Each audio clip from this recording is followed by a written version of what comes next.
Hello, hello, welcome back.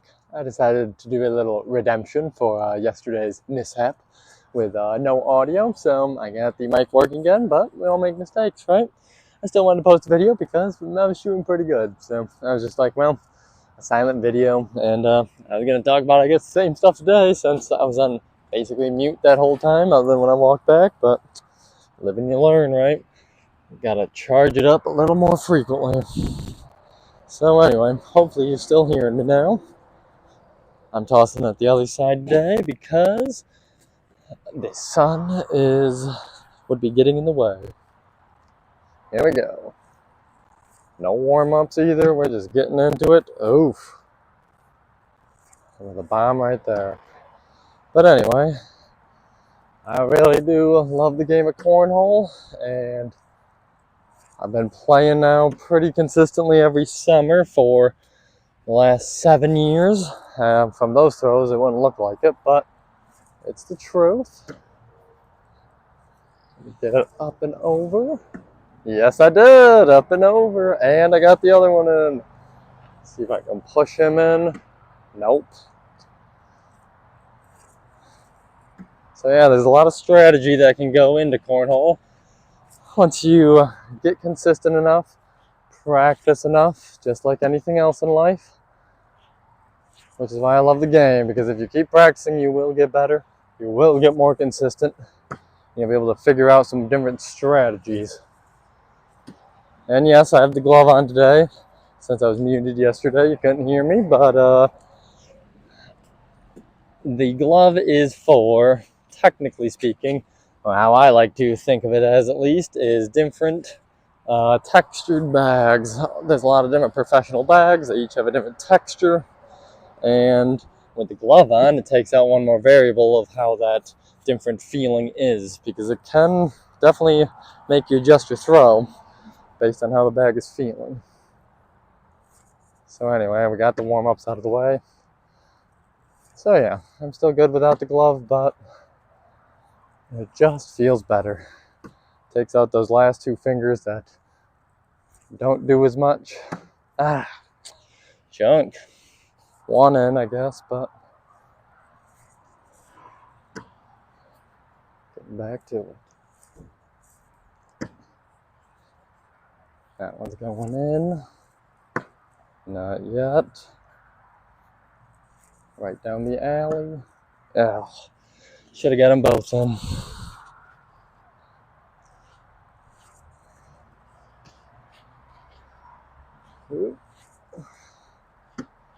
Yep. Some people coming up. And as you can see, I like to hold a nice still stance, nice balanced. One more variable that doesn't change.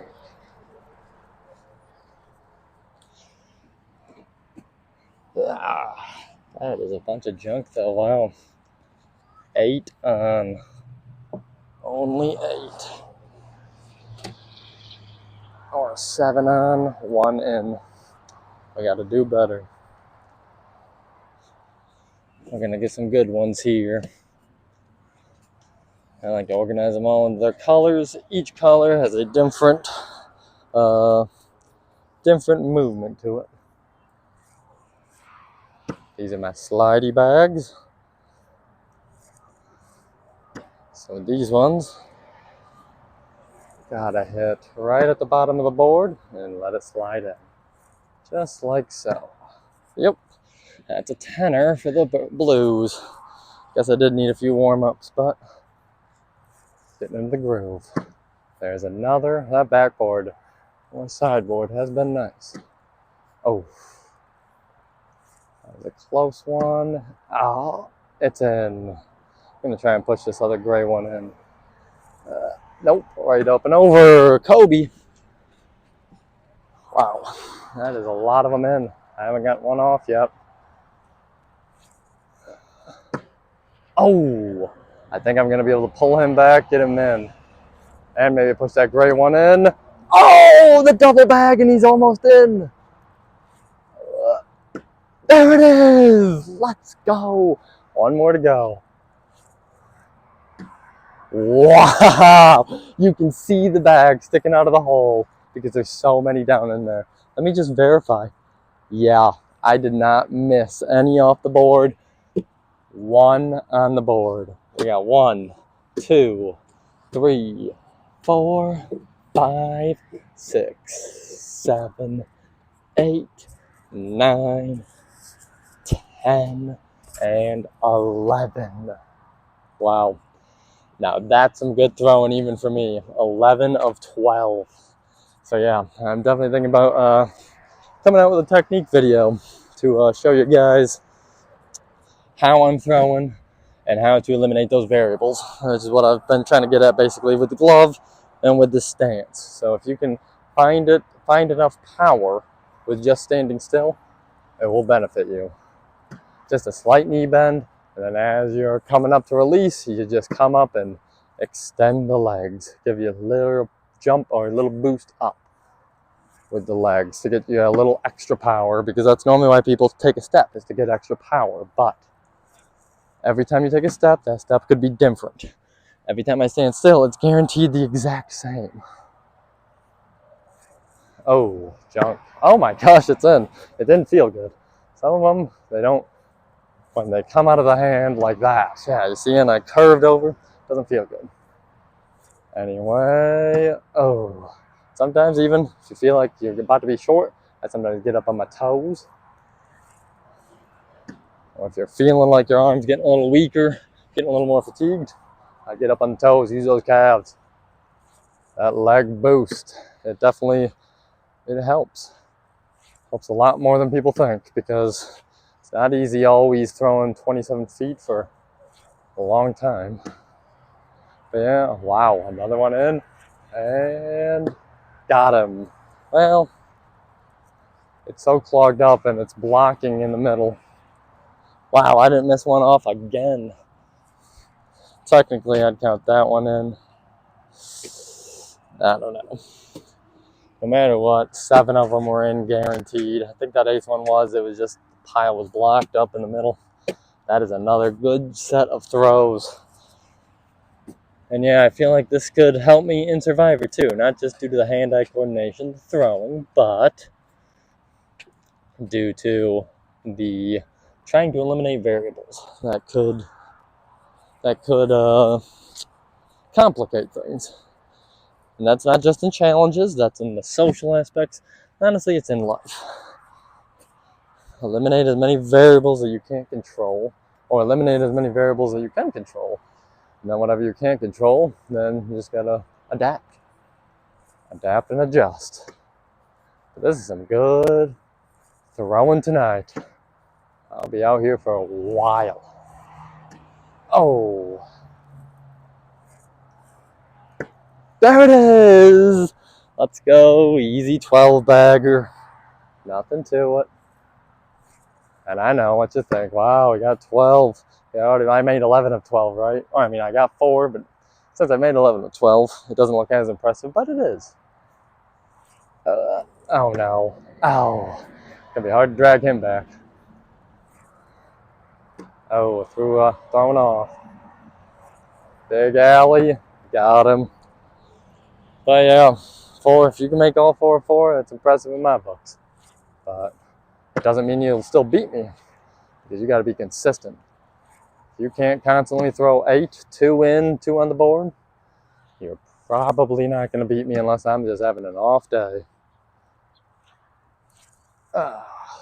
Punched him in. I'll take that. That is 8 in, 4 on. That is what I'm calling some amazing throwing today, even for my standards. But I've been playing against my grandpa at our annual fishing trip every year. We have this big cornhole tournament, and me and him, we always go back to back, ranking 1 and 2. And we played each other this year again, 1v1, and he beat me 20-21. So, any practice I can get in before winter, I will take it, because I'm catching him. I started when I first started playing. It was 0-21. He whipped me, but as I progressed, I've learned a lot. I've gotten a lot more consistent, and I've been able to throw the same way. So it's important how you're throwing it. It's not just about the balance, but the balance is important too. Sometimes you see me kilter to the side. Something I need to fix technically. And sometimes, which I think the situation's about to come up, yeah. As you can see, there's one blocking me kind of right there, so I take a step to the side so then I can get a little better of an angle at it. Oh, I think I can push him in. No, he could get dragged in here. Oh, well, luckily I got 4 more, but that would have been unfortunate if I only had the 4 bags, right? So then I'm just going to step back to the midline. So key with me is, or well, the key with all cornhole throwers for experience is to get a flat bag, landing like a pancake. You can do that, then you can control what the bag's going to do. And then you can start strategizing what you're going to do. Pushing it, trying to pull one in, trying to roll it over. All depends on what type of bag you got. But yeah, my dark blue ones, they're more of a slippery bag. My gray ones are just a middle of the road bag, not slippery or sticky. And then these purple ones have the ability to be sticky on one side, slippery on the other. Personally, I like my blue bags most because if you can just hit it right at that base, right in the middle, it will roll in. These purple bags, they're great for blockers and they're great to, I guess, have on your team. But same point, whoever's on your team, you're going to be using the same bags. But for less experienced players, I would definitely say the purple bags are the best. The blue ones are the hardest to master, but they're the easiest to get in the hole. They're the hardest to land on the board, which is why most people don't like them. If you can't hit dead in the center or you're going too fast, it will slide right off. Oh, you see? Just like that. Yep. Precisely what I'm talking about. But they also have the ability to give a little good push. Nothing too drastic, but if you hit it in just the right spot, create some magic, create some tenors. Anyway, I am just enjoying it. Cornhole is definitely one of my passions. And people say it's not competitive, but try and play against me. Come back and tell yourself you're not competitive. I think almost everyone at the fishing trip is finally really getting into it now. As in they're all getting their own boards, and we got 12 guys that come up there. Some of my dad's friends, some of my friends, but we're all getting into it, which means everyone wants to get better. And I think I do have a bit of a role in that, not gonna lie. So I continue to try and up my own standards. I'm upping everyone else's standards around me. Because you don't want to be the last. I mean, honestly, yeah, if you're at the fishing trip, you do want to be one of the worst guys. Then you're paired with either me or my grandpa. So that's kind of how we've been doing it sometimes. Sometimes we've done randomized, though. Yeah, you see, I'm not even keeping track, but all right. We'll do one more set of throws, and then we'll call the video up for now. But this was fun. And yeah, I do want to show you a little closer up of how I'm throwing it, how I'm holding the bag, and how I'm actually moving my arm. But the medical term is, for the forearm, it's supination and pronation. Supination is when you're like holding a bowl or a bowl of soup. Pronation when the hand is down. So I normally start in a supination. Oh no, I normally start in pronation because I'm going to come down in pronation. I'll bring it back, and then right as I'm about to throw, I swing up into supination. That gets it to be flat. Because if you're one way or the other, then it's not going to be flat. And some people try and frisbee it to get it flat on that pancake, but that frisbee throw, you don't have as much control. So if you can figure out a way to either be all the way down and then swing it up, or all the way up and swing it down, which I've never tried that way, but it's honestly not a bad strategy because you could get a different spin. Anyway, these were some great throws today. And I would just like to say, come at me. This is one of many backyard games I'm good at. I play them all in my cabin all the time. So give me a ball, give me something to catch. I'll probably hold my own, if not some more. That's what's so exciting about the Survivor challenges. I would love to see how I can compete in some of those individual ones. And even the team ones, honestly. See if I can carry my team to victory, or at least contribute. Wow, and I blocked that up. Dang, dang. Should we do one more throw? Because what is that? That's 8 of them on, right? 8 on, 4 in. We can do better. One more throw. Hang with me. Well, what should we call it? Yeah. I think there's a guy back there staring. Well, anyway. That was good. Oh, good stuff. Well, thank you for watching. And, yeah. I will, probably play some more cornhole this week. If it's going to be nice enough out. We'll see. But, anyway. You have a good one. And, dedicate your heart to what you want to do in life, to what you find joy in. And yeah, some great throwing there. Alrighty, peace.